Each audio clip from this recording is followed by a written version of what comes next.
So why is it labelled, let's pull some G's to cure the disease? Because FPV, every time I go out with a 6 cell, bosh man, I come back happy. And when you hear the word disease, just knock it out the window and think of dis-ease.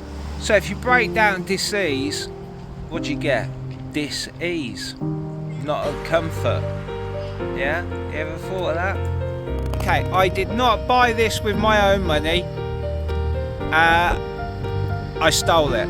Alright, okay, no, I didn't really steal it, I'm joking. Anyway, I did not buy it with my own money. I bought the frame, but what is inside this is a MAMBA REACTOR 66AMP, yeah, with bursts of 105. Yes, it's a racing drone ESC, but it's 20 by 20, and this has got a 20 by 20 plate in it. If you watch this video here, you'll see that it's an adapter plate by Neutron RC. WALKSNAIL, and yeah, the camera I've showed you before. If you buy a pro kit for it, it won't fit, and you won't get it to fit, and you'll never get it to fit, so you're fucked. Anyway, right, take care, RCaddict. Sometimes I cry.